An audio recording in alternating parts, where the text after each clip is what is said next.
양당의 의견 좀 한번 물어보겠습니다.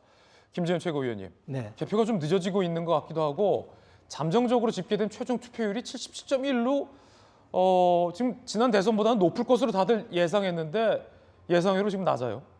그렇습니다. 저희들도 약간 좀 당혹스럽게 생각하는 것은 사전 투표율은 많이 높았는데 실제 본 투표율은 지금 양당의 대선 후보들이 각축을 벌이고 있기 때문에 굉장히 투표율이 높을 것으로 예상을 했지만 실제는 지난 19대 대선보다 투표율이 조금이라도 뭐 어쨌든 낮다는 것이 그게 앞으로 이제 투표 결과에 어떤 영향을 미칠까 조금 걱정스러운 것도 사실입니다. 어쨌든 투표율이 높아야 많은 국민들의 그 의사가 반영되는 것이고 그것이 이제 국민주권주의 기본에 더 충실한 그런 후보가 당선된다고 보여지는데요. 뭐 저희들은 사실 투표율이 높아야만이 우리가 좀 더 유리하다 이런 생각을 한 것은 사실입니다. 그래서 투표율이 그 예상과는 달리 조금 미달된다는 것이 또 어떤 결과를 미칠까 좀 예의주시하고 있습니다. 그리고 지금 그 개표가 늦어지는 것은요. 이게 사전 투표의 경우에 특히 이제 관외 투표의 경우에는 봉투에 전부 투표 용지가 들어있기 때문에 이것을 개함하는데 시간이 좀 걸립니다. 그리고 사전 투표 용지를 전부 가려내어서 그것을 개표하는데 시간이 좀 걸리는 것이 아닌가. 뭐 그런 전체적인 그 이유에서 투표 용지를 전부 찾아내고 그것을 또 개표하는 그런 시간까지 예상을 해보면 당초 우리가 생각했던 그런 개표 시간보다는 좀 더 많이 걸리지 않을까 그런 생각이 듭니다. 네. 저도 생각보다 투표율이 낮다고 생각합니다. 투표율은 누가 승리하느냐를 떠나서 높은 게 좋죠. 그게 민의가 제대로 반영이 되고 국민이 위임한 주권을 행사할 대통령을 제대로 뽑는 그런 과정이라고 생각하는데 좀 낮아서 안타깝습니다. 몇 가지 이유가 있을 건데요. 아무래도 두 후보가 호감도보다는 비호감도가 데이터로 좀 높게 나왔다는 거, 그분이 있는 것 같고요. 그리고 선거 과정에서 좀 정책보다는 너무 네거티브로 치우치다 보니까 많은 국민들이 기권을 하지 않았느냐. 나는 어느 후보도 선택을 하지 않겠다. 뭐 이런 것들이 조금 작용을 했을 것 같고요. 그리고 오미크론이 확산이 되면서 조금 꺼리는 사람, 투표를 스스로 사람이 모이는 곳에 가기를 꺼리는 그런 경향도 조금 있지 않을까. 이런 것들이 모여서 외관으로 보이기에는 아주 국민들 관심이 높아 보였는데 실질적으로는 조금 투표율이 떨어지지 않았나 싶고요. 이 개표 관련돼서는 저는 선관위가 그 사전투표 관련돼서 많은 국민들로부터 질책을 받았지 않습니까? 그러다 보니까 더 이상 비판을 받지 않기 위해서 선거 관리를 철저히 하는 것 같아요. 조금이라도 한쪽에서 이의가 있으면 개표를 중단하고 또 점검을 하고 이런 과정을 거치면서 개표를 하다 보니까 개표율이 이전 대선보다는 조금 늦을 것 같고 또 그렇게 할 수밖에 없는 게 현재 또 선관위의 입장이지 않을까 그런 생각입니다. 김은혜 의원. 네, 말씀하신 여러 개가 다 포함되어 있다고 생각하고요. 무엇보다 자신이 지지하는 후보의 지지율이 마음만큼 나오지 않았을 경우에 투표를 포기하는 현상도 있을 수 있고 다만 지금 저는 확진자 그리고 격리자가 관건이 될 것으로 보입니다. 당초에 저녁 6시에서 밤 9시까지 투표를 하는 것으로 논의가 될 줄 알았으나 7시 반까지 1시간 반 안에 처리해야 되는 관계로 사전투표 때 돌아가시는 확진자분들이 많았고요. 그리고 이번에 본투표 때에도 확진자분들이 120만에서 150만이라고 상정할 경우에 저희가 지금 투표하신 분은 한 60만 정도가 아닐까라는 생각이 듭니다. 그러면 좀 더 시간을 많이 확보했다면 확진자 여러분들의 참정권을 좀 더 보장할 수 있는 길이 열렸을 거다라고 저는 생각을 합니다. 근데 역대 이제 대선에서 보면은 이제 여러 분석들을 하지 않습니까? 이제 투표율에 따라서 각 당의 유불리를 따지게 되는데 맞지 않는 경우가 많아요. 예를 들어 투표율이 높았을 경우 우리 당이 유리하다고 해석하는 경우가 있고 또 낮았을 경우 우리가 당이 이제 높을 것이다. 그렇지만 결과론적으로 봤을 때는 그것이 안 맞는 경우가 상당히 많았다. 그런데 이번 투표율 같은 경우 77%라고 했을 경우에는 이 코로나 상황에서 어느 정도는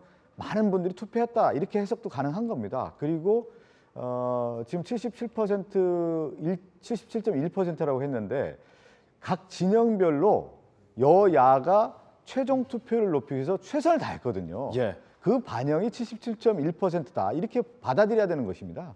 예. 자, 지금 이 개표 데이터를 이재명 후보와 윤석열 후보 자택에서 받아보고 있을 겁니다. 아직 자택 앞에 두 후보의 움직임은 포착되고 있지 않습니다만 지금 저희가 아주 미세한 움직임이라도 포착되면 바로 이렇게 현장을 생중계로 연결해 드리겠습니다.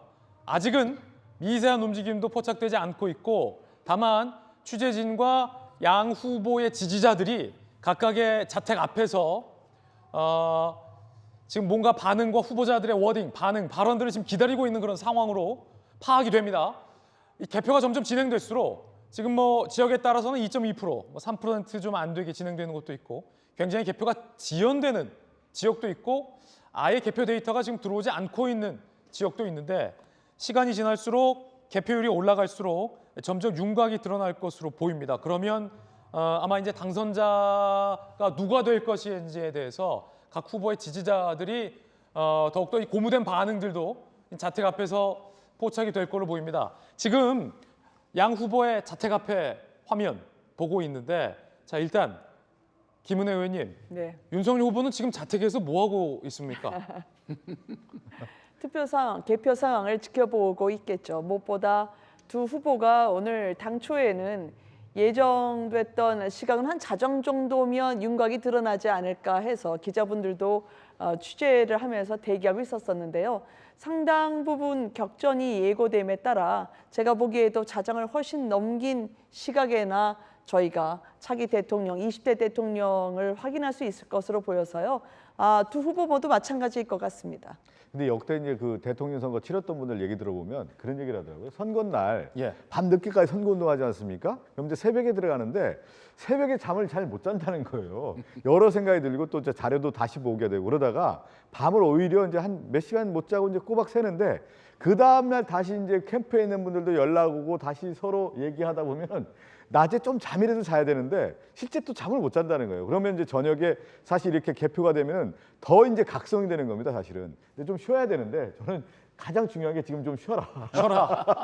양 후보님 좀 쉬어야 돼. 지금 아마 어제 오늘 제대로 못 쉬었을 거예요. 예. 조금이라도 주무시는 게 좋을 것 같습니다. 알겠습니다. 자 오늘 저희가 개표 방송을 준비하면서 세 가지 이번 선거와 개표의 변수를 꼽아봤습니다. 앞서서의 한 가지의 변수는 이 선관위가 사전 투표를 부실하게 준비했다라는 변수에 대해서 저희 한번 짚어봤고 두 번째 변수는 아마도 이걸 겁니다. 여론조사 공표 금지 기간이 시작되자마자 이루어진 안철수 후보와 윤석열 후보의 단일화. 자, 이 그 단일화가 과연 국민의힘의 해석처럼 압도적인 승리로 이루어질 수 있는 동력이 됐을지 아니면 민주당의 해석처럼 단일화 역풍을 불게 했었을지 현재로선 알 수가 없는 상황입니다. 그래서 이 두 번째 선거 변수 단일화와 관련된 이야기 잠시 후에 이야기 나눠보겠습니다. 그 전에 지금 상황은 사실 솔직히 말해서 개표 상황보다는 출구조사 결과가 더 아마 유의미할 것 같습니다. 그래서 앞서 저희들의 예측조사 결과도 발표해드렸습니다만 지상파 3사의 출구조사 결과 지역별로 짚어보겠습니다. 자, 함께 보시죠. 자, 그리고 지금 하단에 공개되고 있는 개표 결과, 최종 결과와 출구조사 결과가 일치하는지 보는 것도 하나의 포인트일 겁니다. 출구조사 결과 윤석열 후보가 48.4, 이재명 후보는 47.8%의 결과가 발표됐습니다. 지역별로 살펴보겠습니다. 자, 서울은 윤석열 후보가 50.9%로 이길 것이 예측됐습니다. 출구조사 결과입니다. 그리고요.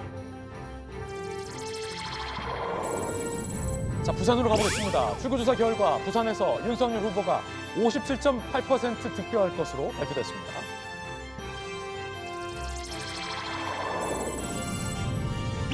자, 대구입니다. 윤석열 후보가 72.7%의 결과가 발표됐습니다. 출구조사 결과입니다.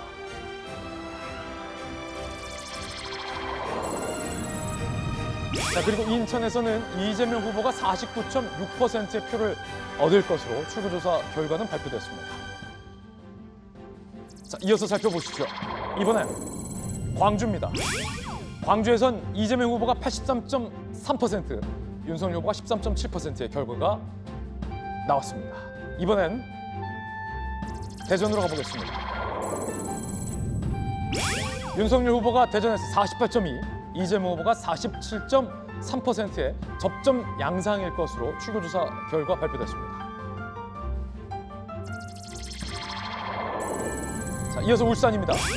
윤석열 후보가 56.5%를 이길 것으로 출구조사 결과는 발표됐습니다. 자, 그리고 경기입니다. 경기에선 이재명 후보가 50.8%로 승리할 것으로 출구조사 결과는 발표가 됐습니다.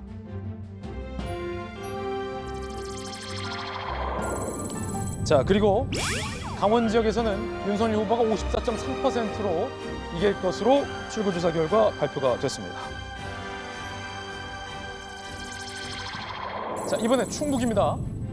윤석열 후보가 50.3%로 승리할 것으로 출구조사 결과는 봤습니다. 자, 이번엔 충남입니다.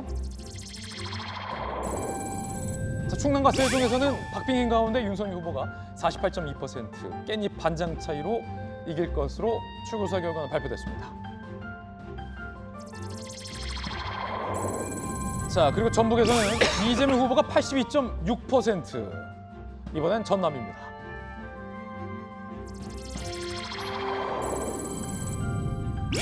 이재명 후보가 전남에서 83.7%,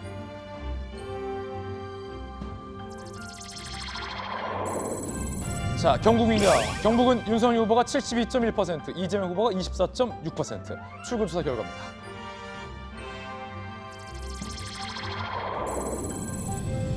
자, 경남입니다. 윤석열 후보가 57.1%, 이재명 후보는 39.0%. 자, 제주에서는 이재명 후보가 52.2, 윤석열 후보가 42.5로 결론이 날 것이라고 출구조사는 내다 봤습니다. 지상파 3사의 출구조사 결과 다시 한번 짚어드렸습니다.